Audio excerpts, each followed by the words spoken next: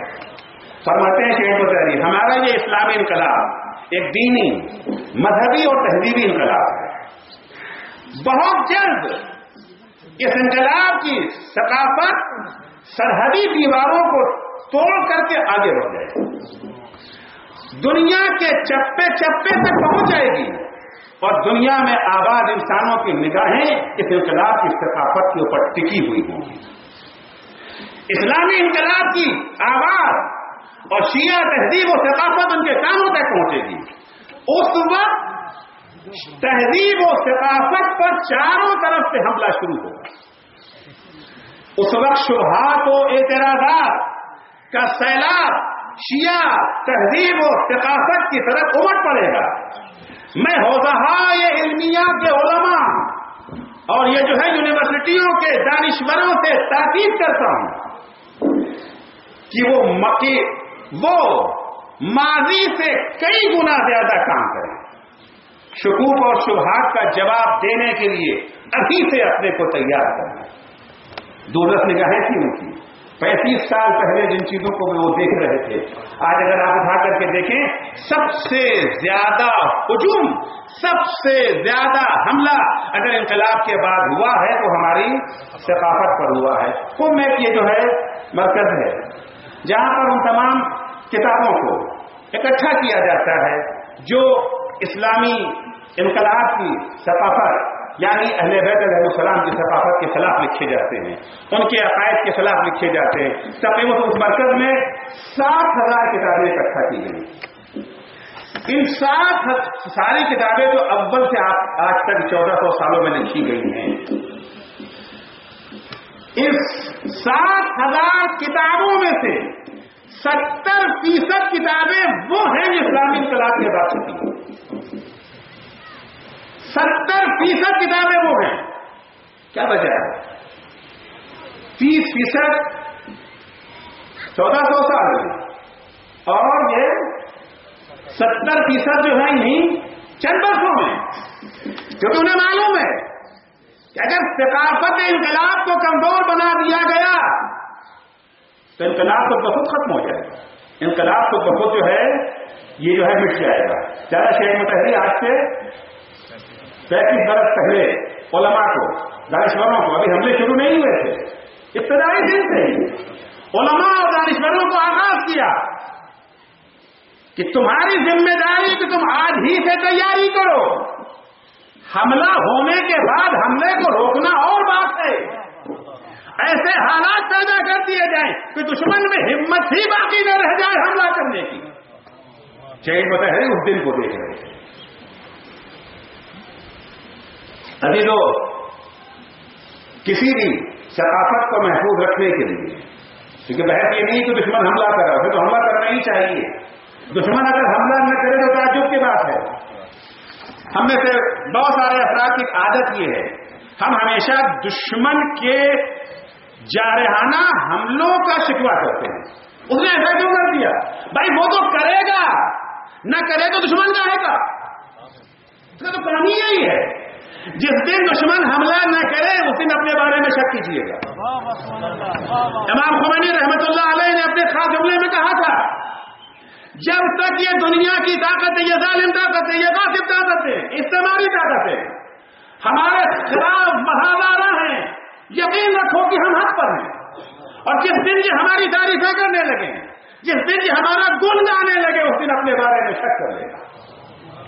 دشمن میں کیا شکوا بھائی؟ دشمن تو کہتے ہی ہوتے ہیں، دشمن تو نام ہی اٹھتا ہے جو جس سے ہمارا وجود برداشت نہ ہو سکے تو ہمیں ختم کر دے.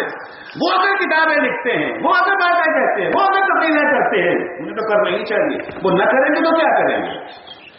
ذمہ داری ہماری ہے کہ ہم نے کیا کیا. ہم اگر اپنی ثقافت کو، اپنی تہذیب کو محفوظ رکھنا چاہتے ہیں، ثقافت اور محفوظ کو رکھنے تو ثقافت اور تہذیب کو محفوظ رکھنے کے دو طریقے ہیں. پہلا جو سب سے اہم طریقہ ہے وہ یہ ہے، ہم اپنی ثقافت کو ایسے مضبوط قلعے میں محفوظ کر دیں، ایسے مضبوط قلعے میں محفوظ کر دیں کہ کسی کا حملہ کارگر ہو ہی نہ سکے. لاکھ کوئی حملہ کرے. اگر آپ جانتے ہیں بعض دفعہ جنگیں ہوتی تھی، یہ جو میدان میں آتے جنگیں ہوتی تھی، کبھی کیا ہوتا تھا، حملہ آور آ رہا ہے، ہم جو ہے یہ قلعہ بند ہو جاتے تھے. تو قلعہ اگر مضبوط رہتا تھا تو اس میں رہنے والے افراد یہ جو ہے محفوظ رہ جاتے تھے. کوئی ان کے اوپر حملہ کرنے کی ہمت اگر کر بھی لیتا تھا تو ناکام یہ جو ہے لوٹ جایا کرتا تھا. تو پہلی چیز تو یہ ہم اپنے مسئلہ مضبوط بنا لیں، اعتقاد کے میدان میں، ایمانی میدان میں، فکری میدان میں اپنے نوجوانوں کو اتنا مضبوط بنا دیں کہ کسی کا شبہ، کسی کا اعتراض، کسی کا اشکال انہیں ہلا نہ سکے. خداوند عالم نے اسلامی ثقافت کے لیے ایک محفوظ قلعہ فراہم کیا ہے. وہ کون سا قلعہ ہے؟ وہ قلعہ وہ ہے کہ جب 8ویں امام رضا علیہ الصلوۃ والسلام